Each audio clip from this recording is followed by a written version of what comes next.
I have to say, you've got a pretty interesting microphone there. Like when I was watching some of your content stuff, I thought I've never seen a microphone so long. What is it? Yeah, yeah. It's an Audio Technica 220 or something. It's like a shotgun mic.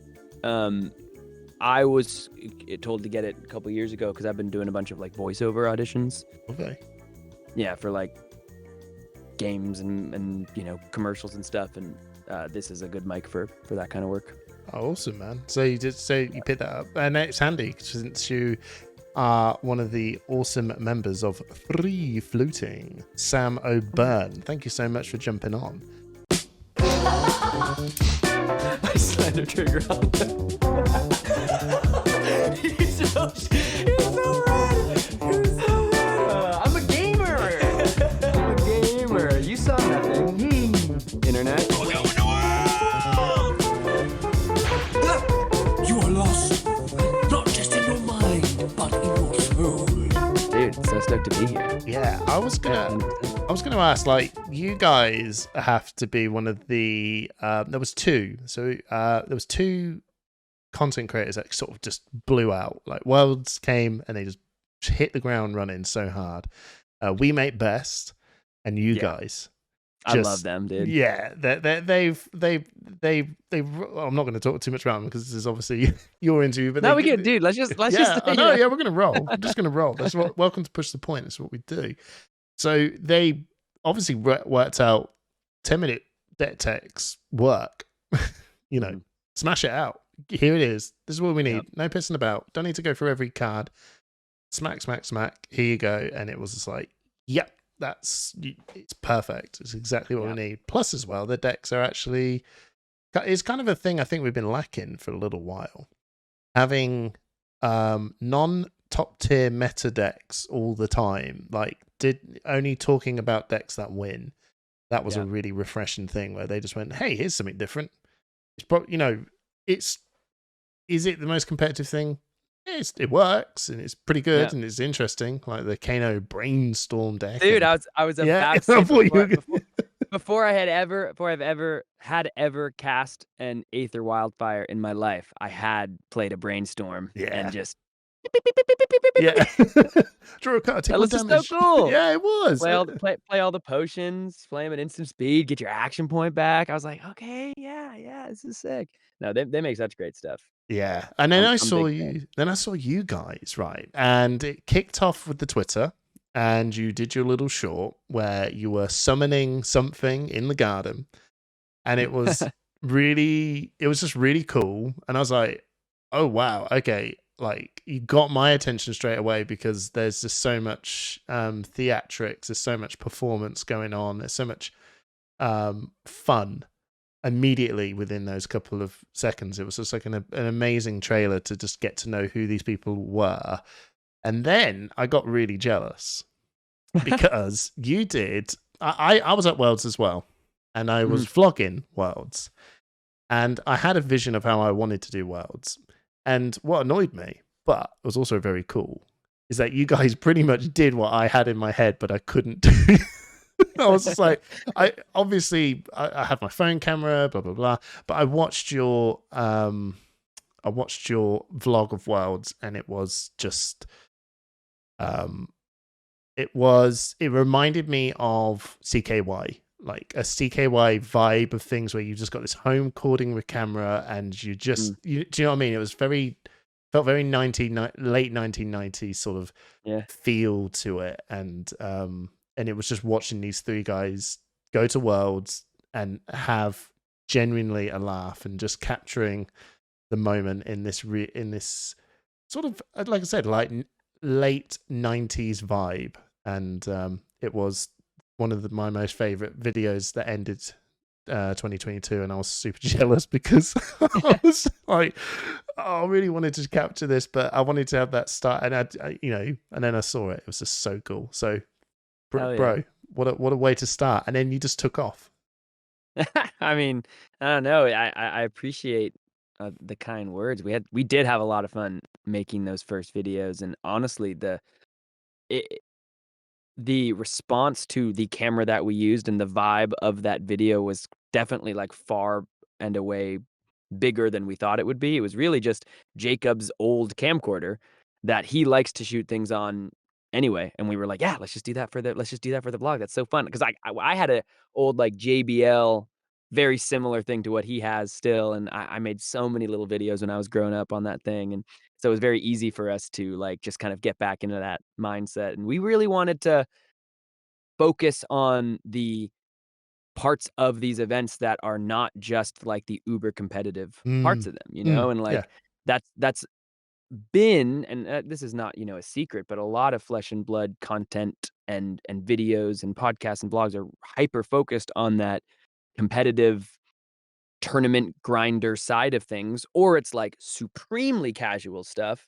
Hmm. And there's, we wanted to just focus on like, hey, these events are really fun. Like Yeah. they're fun for lots of different reasons, and it's not just about like, we were at the World Championship. It was the highest stakes Flesh and Blood that has ever been played, and I watched a bunch of the game because I was really excited to actually go and like, watch the games of Flesh and Blood. Like for the Yeah. finals, for the 3 final games of the World Championships, we just like posted up in the front and we're there for like 3.5 hours. Like I didn't pee the whole time. I was just like, I want to be able to see the cards be played. Yeah. Um, It's like a yeah, concert, I but suppose, isn't it? You're there and you're just watching the action unfold as a viewer yeah, and a spectator. It was yeah, totally. I totally get that vibe. I I was I was there playing on the Friday at Worlds because I had this awesome opportunity to actually take part because of a result I got in my nationals in 2021.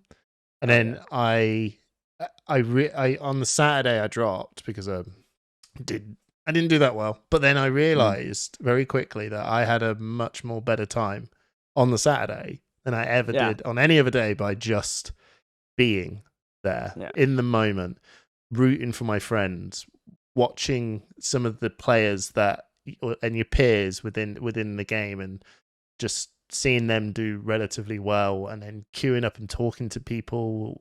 Just being there. It's like a festival of Flesh and yeah, Blood. In yeah. So cool. Yeah. So I saw that video. It captured it amazingly well. It did a very good job of showing who the three uh, cast members are from your new channel. It was like the perfect intro to free floating. And Oh then yeah, you now start you're doing gameplay videos where it's sort of like a vlog. I don't know, maybe if I'm getting this wrong, but it's like a vlog gameplay where you're just gonna yeah, talk through like it's like uh yeah, like you're interviewing yourself through the moments of playing through your gameplay. It's yeah, like, oh, I'm thinking about doing this and this. I'm hoping he doesn't do this. And yeah, yeah, it's really it's so new. It's weird because you see other TV shows do this. You know the yeah. premise of what you're going to do, so it's not like brand new, but it's very new in Flesh and Blood like content space. So Totally. what made you think of going down that angle? Yeah, for sure. I mean, so like the three of us, I grew up on YouTube. Like I my only subscription, I have some, what family has Netflix? I still mooch off the family Netflix account. But like Oh. the thing that the literally like one of the only things that I actively subscribe to, and this Mm, is a little lame, but I subscribe to YouTube Premium because I don't like watching the ads and I watch so much YouTube. I yeah, love it. It's yeah, like it's so much Flesh and Blood content, like just my niche interests, and it's the thing that I go to if I'm trying to watch something at the end of a day or like lunch break or whatever it yeah. is. And so I kind of grew up on that website. We all three of us like know what we like to watch on YouTube, right? And I was really feeling like when I was getting into the game that there was just this like really kind of distinct hole in the space of like gameplay that was designed to show how fun the game is. And there's Mm, great videos to watch if you want to get like just a competitive game of Flesh and Blood or just a game of Flesh and Blood. You can just watch Flesh and Blood be played. But I feel like that can be interesting and attractive to people who already play Flesh and Blood. And a game that, we all want to see continue to grow. Like it kind of you need a channel that when it gets recommended to someone that plays other TCGs or hasn't played anything before, they're like, "Oh, dude, that looks fun." Like, Yeah. "Oh, that game looks cool." And my favorite part about Flesh and Blood, and the thing that I think everybody likes about this game, is all of the decisions you get to make as you're playing a game. You have to think about, your pitch, your stack, what you're blocking with, and every given turn, there's 100 decisions you're making, right? And Yeah. most games, because just the nature of TCGs, nature of Flesh and Blood, like all of those decisions are made in your head, and you can't like, there's no Verbalize it. way. Yeah. Yeah, there's no, like and if you don't really know much about Flesh and Blood, or you don't know, like, high level Flesh and Blood, and you just watch a game on YouTube, it's like 55 minutes of people shuffling their cards back and forth.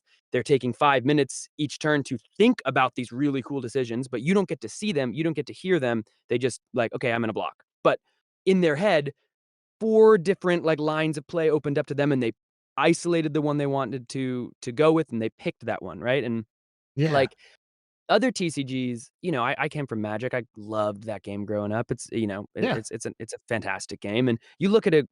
If you walk up to a game of Magic in the middle of the game, there's a story on the board, you know?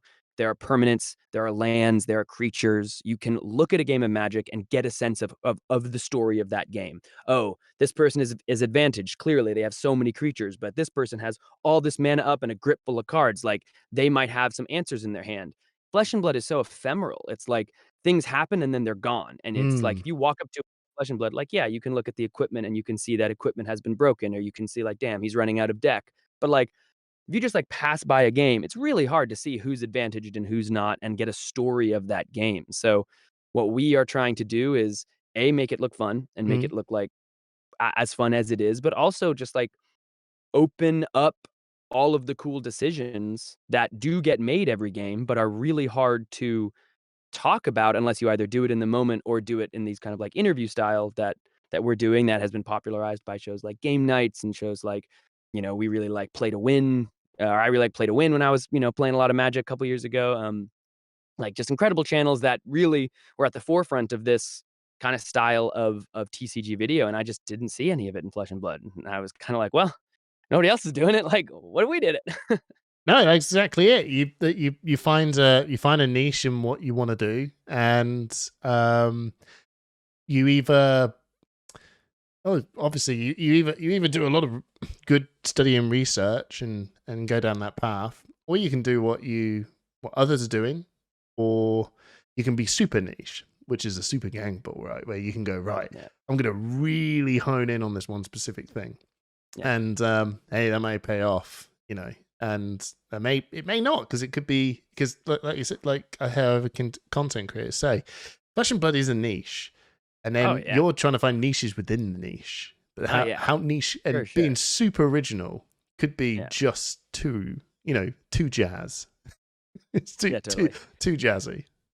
Yeah, and we really are, like, something that we came into this with the idea of is really wanting to be a, kind of pillar of the community and like the content space as a home base for Flesh and Blood players that like the game. Like, we're really excited, nothing that can be announced yet, but we have, like, cool players that we want to get on the show, that we're going to try to do some stuff in the near future. And but like, to get good players on, and Aiden just top aided in the Chicago Brawl. You know, I've won an armory before. It's like, well, we're I've won one armory. I'm yeah. kidding, but that doesn't make me very good.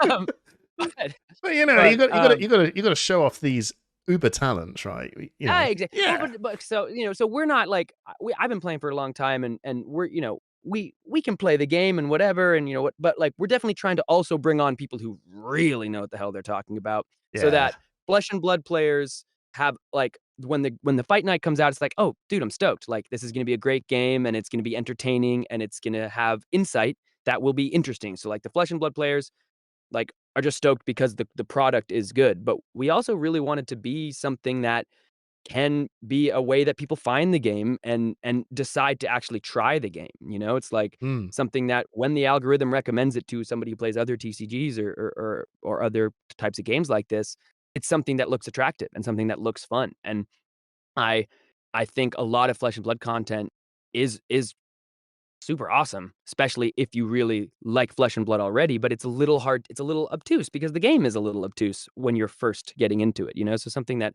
focuses on the, you know, entertainment factor, I think is really big to grow the game as Yeah. well. And I think that's something that everybody's super invested in, and we're all investing our time and our money into this thing. So like, how can we be part of the, you know, progressing of this thing we all love so much? I know that's brilliant to hear, because it was one of the things as well that that I find that if I have shown a couple of like inquiring minds about the game and said that, and I've pointed them in your direction of really going, if you Oh, cool. if you really want to get something that's actually going to, and in my head I'm like, well, these guys are actually going to be engaging, like they're going to be talking through the motions of what's going on, and like you said, breaking down certain plays and stuff like that. Yeah. So it's kind of like, hey, if you want to go just watch a small little tutorial about what hero you want to pick, there's like the Flesh and Blood website generally does a very good job of saying, here's a blitz deck.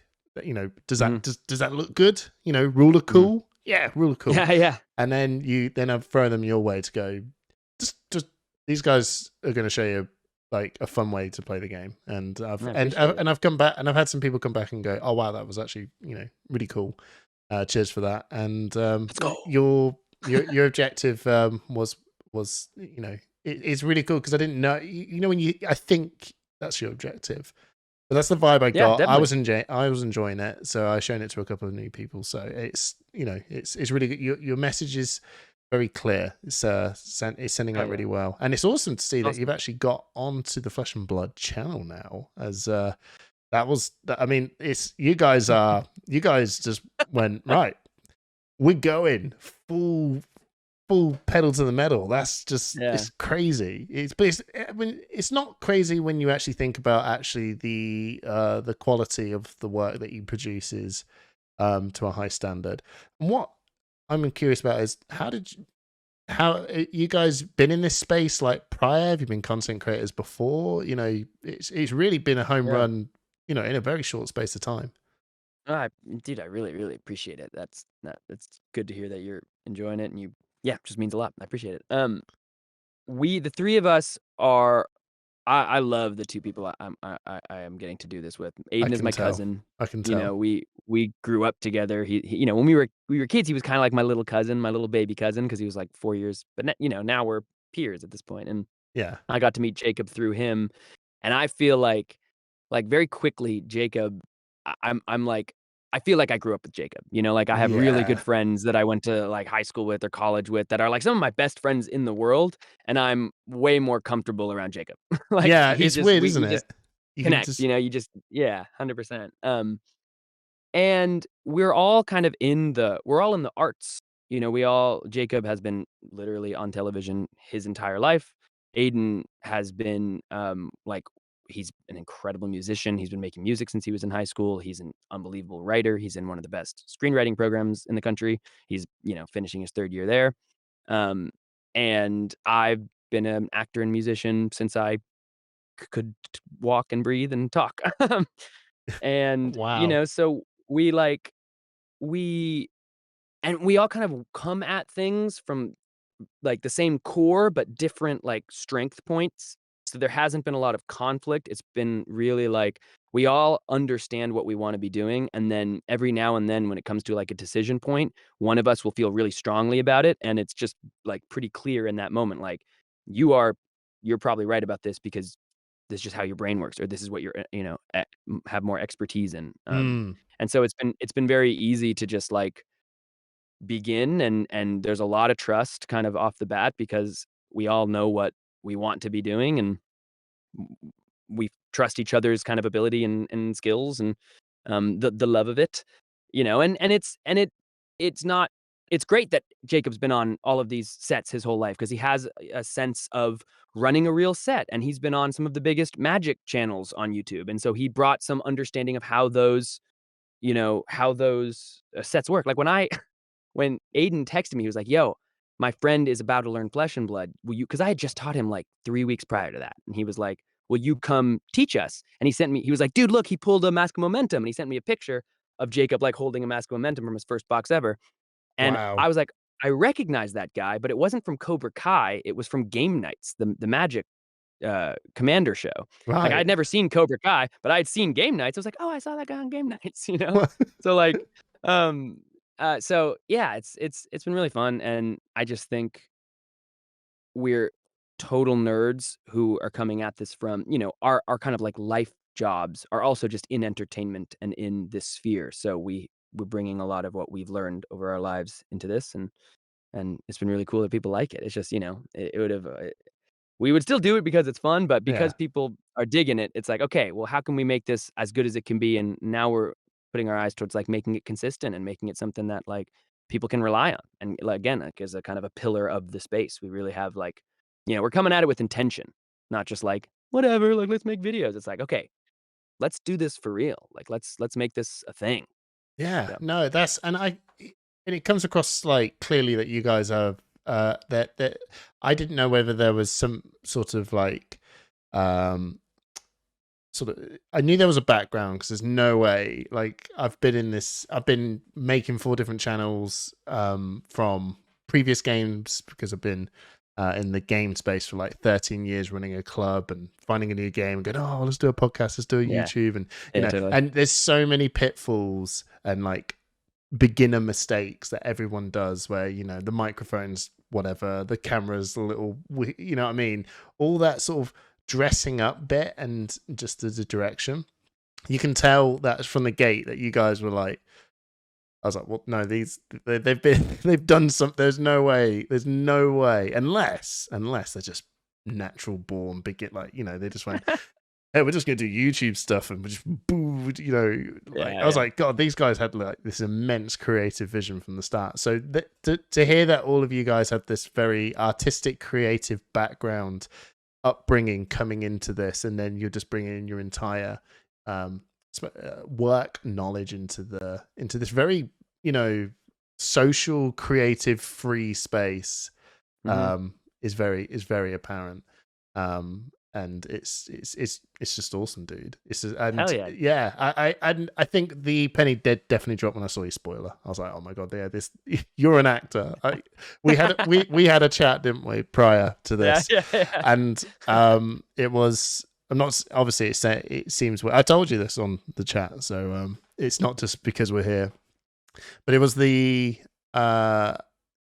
I have a couple of content creators I like to watch the spoiler stuff because I know they're going to deliver. Like some, they have this weird, absolute dedication of bringing. Dude, Doa's spoilers.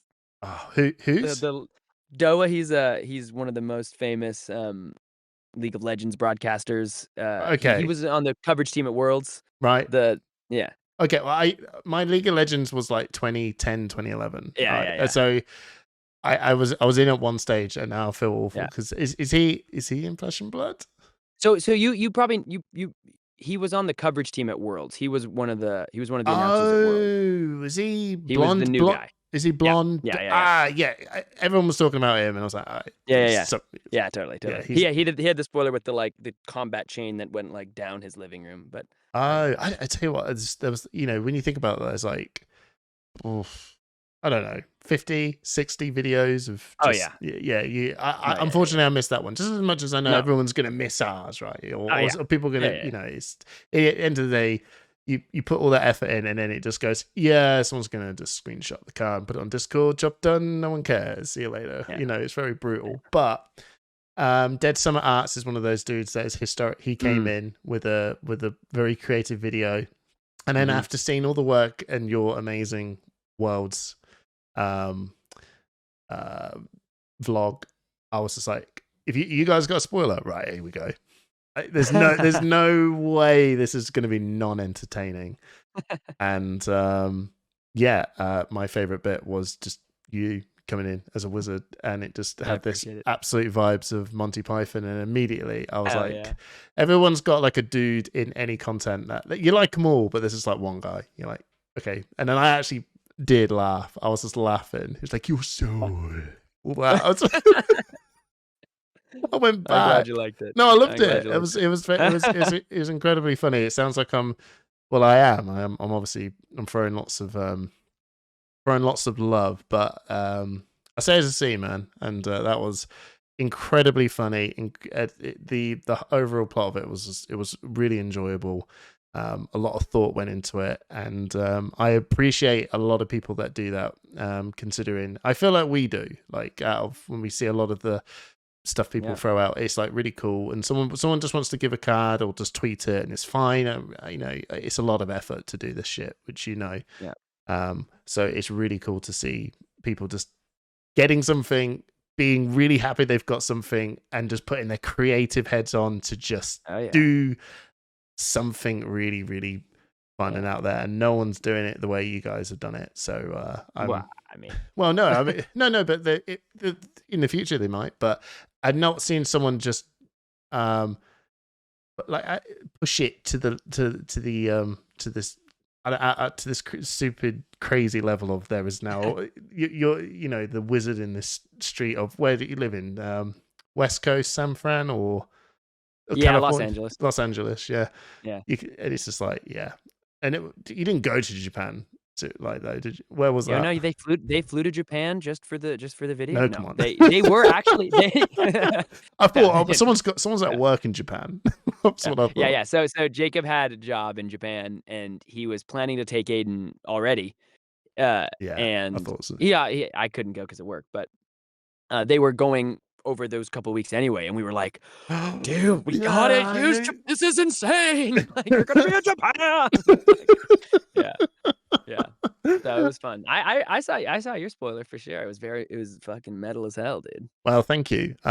We take a lot of inspiration from the story of it. We've been in the game for like 2 years, and we've been watching everyone just drop spoilers. So we've been in since like just before Monarch was dropped.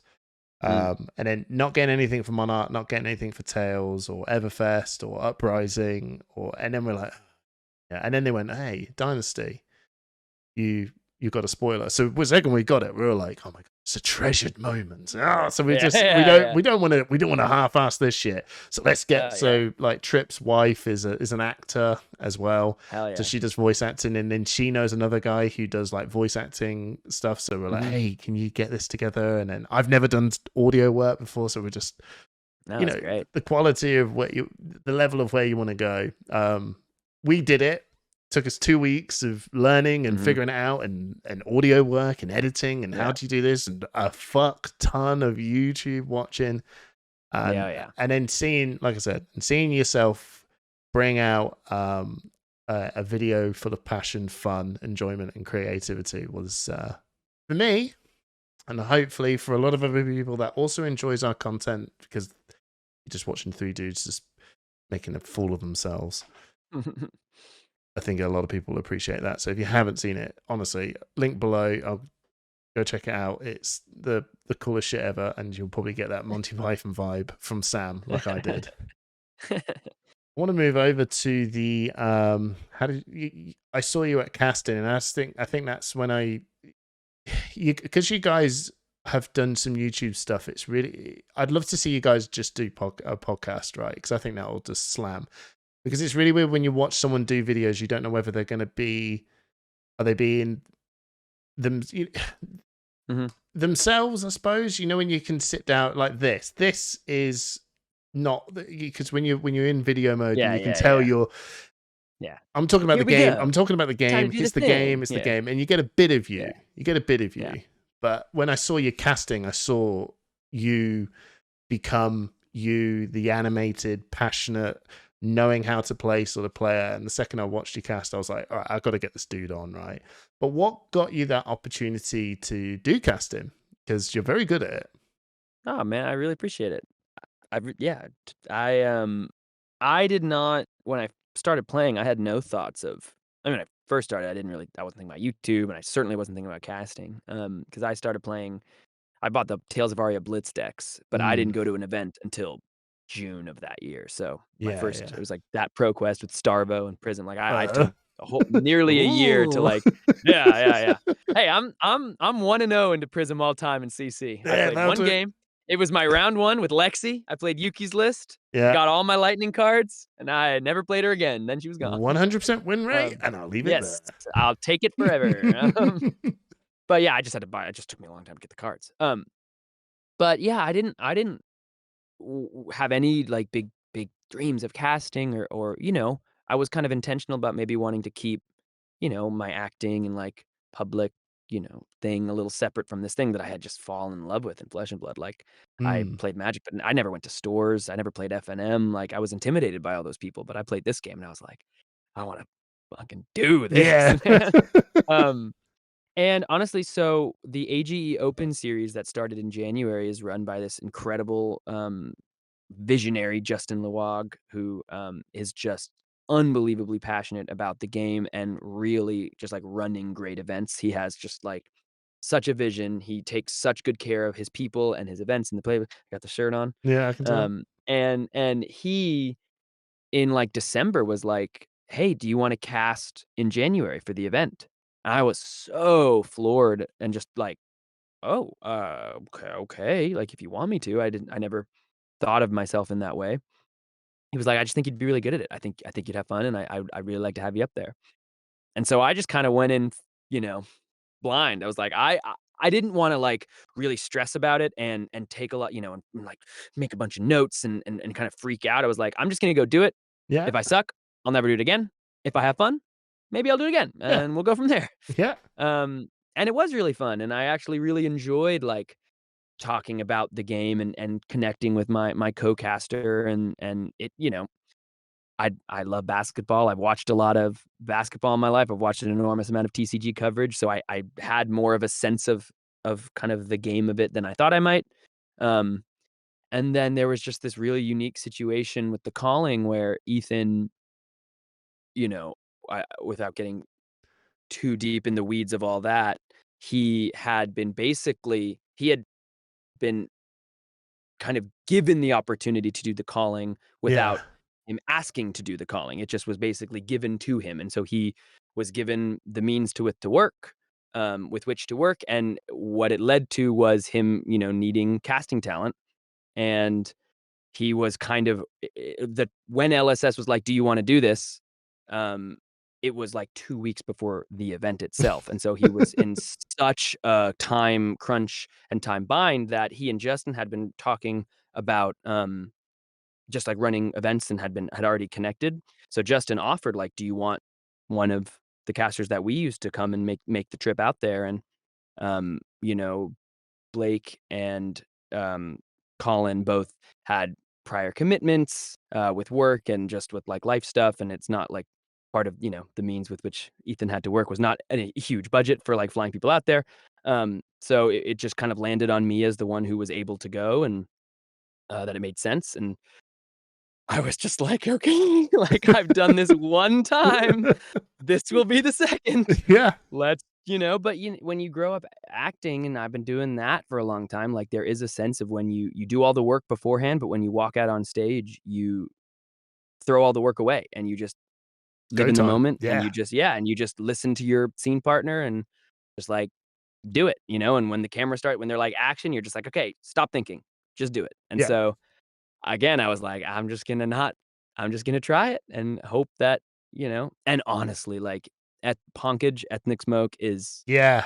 I will do anything for that guy. Like he is the He, sweetest mm-hmm. human being, Mm-hmm. unbelievably knowledgeable, and like was very easy for me to talk about the game and work off of him. And he would like, if I ever felt like I got a little flustered, or because you every now and then you speak about something and then you realize, oh wait, that didn't even happen, and I just put my foot in my mouth for a minute and a half, and and you're just getting your own way Yeah. in certain moments. And Ponkage is just like right there, and he'll talk about the thing that happened 2 turns ago. Like he's just brilliant, man. So I had working the with him was a dream. I had the pleasure of meeting him at Worlds as well, and yeah, when there's a lot of people at Worlds is it's a lot of egos, right? A lot of people Sure. going on camera, Yeah. not in a bad way, good way. Yeah. There's a lot of people there, and Yeah. I saw him outside. I think we were just outside this Chinese like multi-restaurant sort of place. Oh, yeah, just yeah. outside. Yeah, that remember. little thing around the corner. Yeah, Yep. dude, just such a. He's like, hey, how are you? Just like, oh, Jesus Christ, you're the most easiest, relaxed dude Yeah. I could ever speak to He's a ever. man.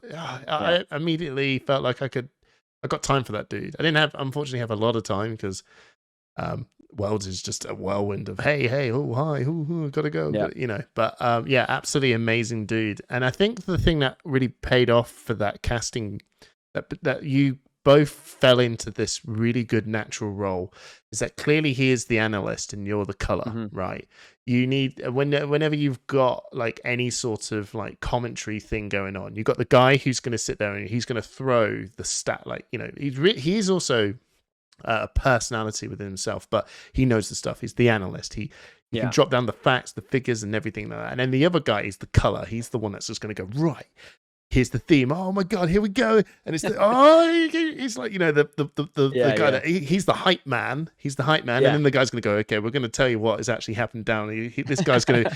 This was a really clean play. The way this guy went and did over this air is really good. Oh my god, I can't believe it. Yeah, it was just clearly you had these two. You two were just melded really well, and I just love it when fate sort of aligns. And between you guys, you just jumped in and it made it work. For us as a viewer, we obviously sat there and went, "Oh man, this is well thought through." It's probably like, well, I mean, and that, totally. Well, and shout out, Ethan was the amount of work he puts into all of these events, and it's like so sad to see how the things outside of his control can make it even more challenging. But like at that calling Indianapolis, like he was just a machine the whole weekend, just working unbelievably hard, putting out so many fires. But he's really intentional and really methodical with all the stuff that he can control. He's really intentional with what he can do. Sometimes some things work out, some things don't, and with all the internet and it's the internet. That's his greatest enemy. But he did, it was a lot of different factors, but he did say, he was like, I really like casting with Ponkage and we have a good rapport and I would like someone who can kind of fill my role. And he did say, when it worked out that I could come out and it was, just made sense. He was like, I do think, you and I are kind of a good, we do the same kind of thing. And I think you would also do well. Yeah, well, you would do well with Ponkage. He was like, I really want to make it someone who would do well with him, and I think you would. And we got a chance to speak a little bit with Brian Gottlieb after the event because he had some feedback for us and just wanted to give us some props, but also just some thoughts. And that was kind of the thing that he talked about too. Is like, Sam, you don't have, because I did totally feel like I needed to prove that I knew what the hell I was talking about. Like there was a part of me that was like, I need to make sure that I say something intricate here or smart here so that people don't just think, who the hell is this dude and why is he casting my calling? But the thing that when Ponkage and I do get the opportunity to cast again, like I'm looking forward to really knowing that I can focus on what is the thing that is happening, serve up the question to Ponkage, allow him to go in depth like you're talking about and really analyze, and then I can focus on keeping the show going, keeping like, where are we in the match, the life totals are here and here, this person just did this, and keep that even more defined, and I don't have to worry as much about like that I is that weird? know what I'm talking about. I do, no, 100%. Isn't it kind of one of the things I was going to say is since you are an actor, doesn't it have that same sort of vibe as an actor of you got a role and you don't have to worry about what the other person's total script lines are. You got your script. Let them be. You know what I mean? It's about letting them, giving them that. You know what I mean? Like you're acting, not like I know, because although I've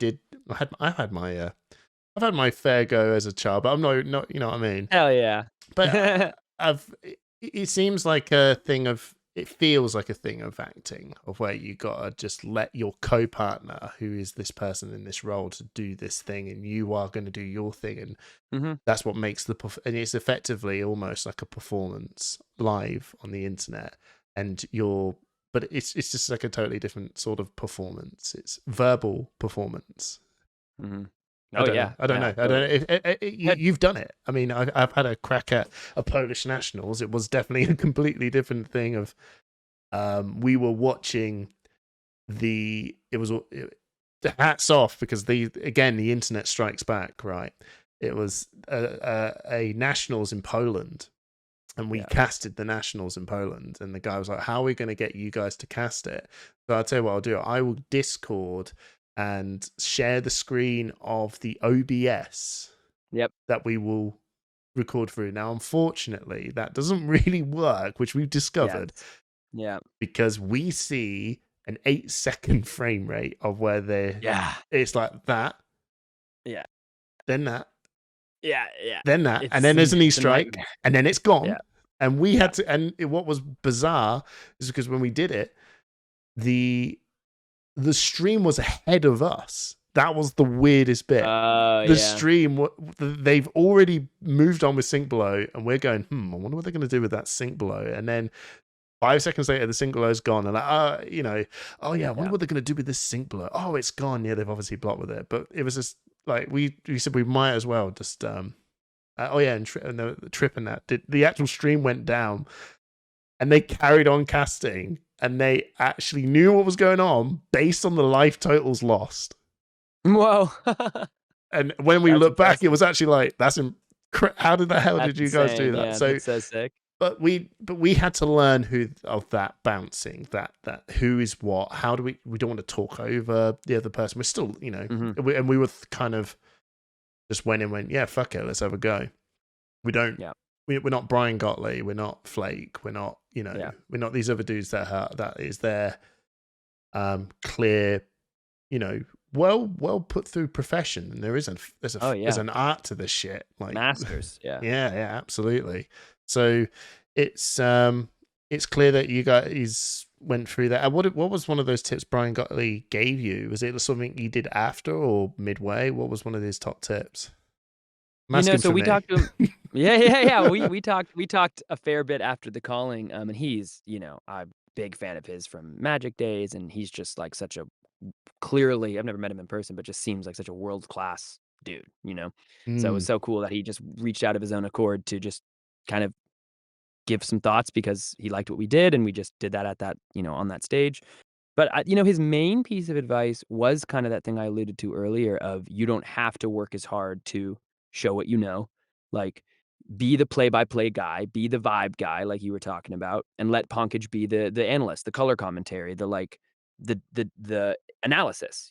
Oh, that's probably I got the terms wrong then. But the same thing you said. It's it's easier for the listener when it's more defined like that.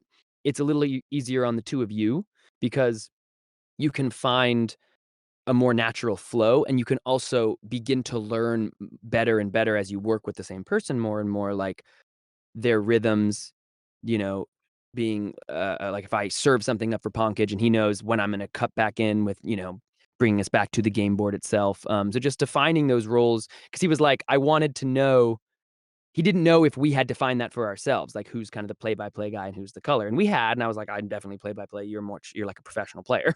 Yeah. But he was like, you guys were both very good at both of them, because Ponkage was also coming in and doing the play-by-play moments, and I was doing a lot of analytical, kind of descriptions myself. He was like, you guys are both good at both of those things. Define it for yourselves. It's going to make it easier for you. It's going to make it even nicer on the listener. And that doesn't mean you don't don't hamper yourself. Like if you have a thought of like, he was like, Sam, like you can analyze in moments, like don't never do it. And Ponkage, you can talk about what's happening in the game 100%, but just like, if you allow yourself to really be confident in your role in the broadcast, it'll just be even easier for you guys to work, in tandem in that way. Yeah. Which was super cool. And it was, nice to like take a little exhale and be like, okay, I don't have to freak out about what it is what I do here. Has it opened up more, because you had an opportunity to cast at Richmond, which was yeah, totally, man. It's so tough. Ethan's been through all these different like internet providers in these things, and it's like you get inside of a convention hall and they all fall apart. It's just like they don't work at all. I know. So I have thoughts on what can be, on how it can be helped, and we'll get into it on the air. But like, I found this game from the Las Vegas calling broadcast. I just found it on YouTube and was like, what is this? And like, streams are so important. Streams of these types of tournaments are so important to the growth of a game, to the excitement around a game, to just showing that it's like alive and breathing, and then there's a reason to be spending money on these cards if you're into this kind of thing. Like, imagine a sports game was never aired. Yeah, it's like, and it's like, And there's something too, like, I mean, it's amazing. You see things like AGE, you see things like, I watch a bunch of the Armory Night streams over in the UK, and Oh you yeah, know, the Sean, he's an yeah. awesome dude. Yeah, I watch a bunch of their streams and, like, I'm watching every Talishar stream I can find. Like, there's you can find stuff, but there's something to be said about the big events, like the Battle Hardens and the Callings. Like, people want to see those tournaments. They wanna see what it's like when people are flying in for the bigger money prizes, the big Hmm. door so, like, I do think, I want this man to get some support. He's putting in so much work, and, like, there are fixes, but it just requires some action from certain people, and I'm gonna I'm Oh gonna no. start, you know, Yeah, come on, you got. get on the internet. As yeah, get in the comments, as Brendan Lee Mulligan says. So what do you what does that mean for you then, Sam? Is this as you've now had the you've taken the bite of the caster's apple, right? That's what Yeah. we'll call it. You took a Nay. big bite. You've got the I'm in the garden. man. Yeah, you are. You're in the garden now. You're in the Brian Gottlieb garden, right? Oh my gosh. Yeah. Ponkage my Eve. Are you? Is this a thing you want to pursue further going forward? Is casting now a thing? I mean, I think it's definitely a thing. I'm gonna be intentional with. I'm really excited to build the channel and to Hmm. to continue to do that. And I think there are opportunities and things that we're going to go after from that lens, and be intentional with that. I'm I really like to cast. I think I know what I kind of bring to the space from like an actor's background, from someone who's done a lot of improvisation and just work on camera. Like, I feel confident with what I can bring to a broadcast, and I'm confident in my Flesh and Blood knowledge, whatever.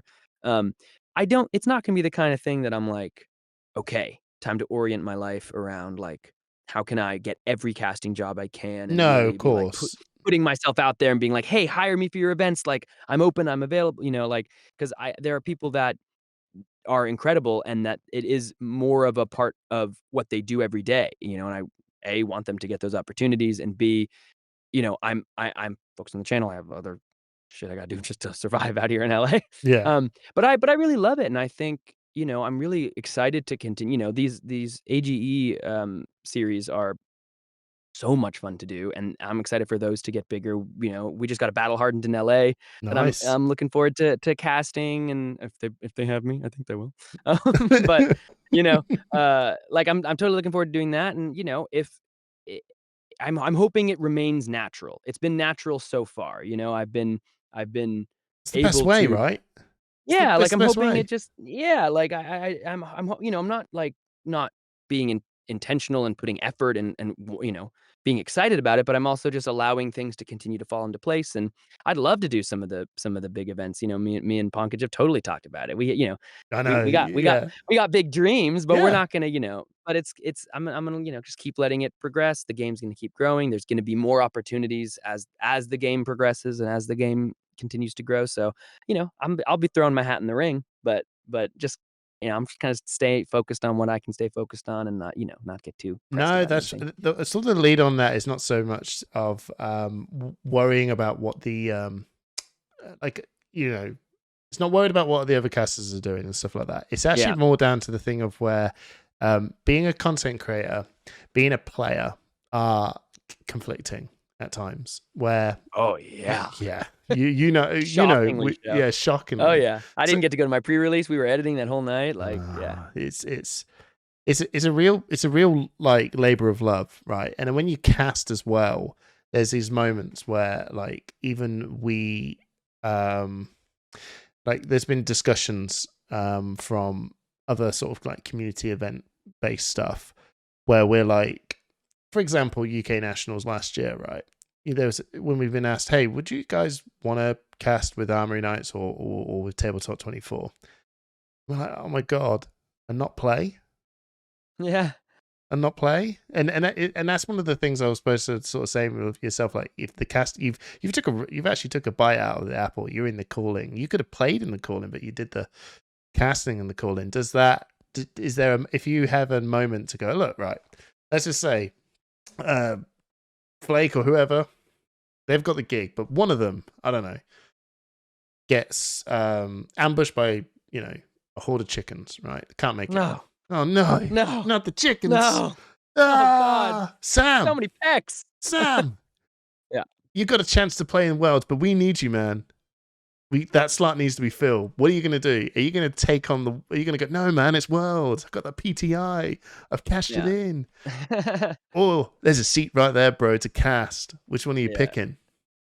You know, I think I'm probably casting, man. I knew it. Yeah, I'm probably casting, you know, because there's something like when you do those kind of casts, like it's showtime. You know, you're there with your fellow casters, and I'm an actor. Like I love working on the plays I've gotten to work on in my life, and doing the films and the all those projects. There's something so fun about putting on the show. You know, and like that's what I do with my life, and so I was reticent at first to kind of marry my two passions, but turns out it's really fun to combine your passions, and turns out it's actually feels really good when it goes well.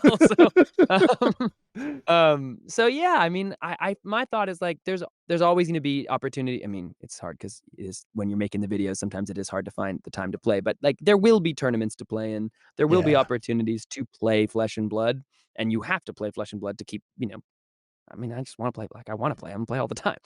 But if an opportunity comes up to get to cast a cool tournament, like yeah, man, I totally want to do it. It's so fun. And then like I also feel like not I like or like I feel confident in what I can bring to a cast. I feel like if I can come into a cast, like I'm gonna elevate it in the ways that I can elevate it. And I feel like if that opportunity comes up, I'm like yeah, dude, like I'm there.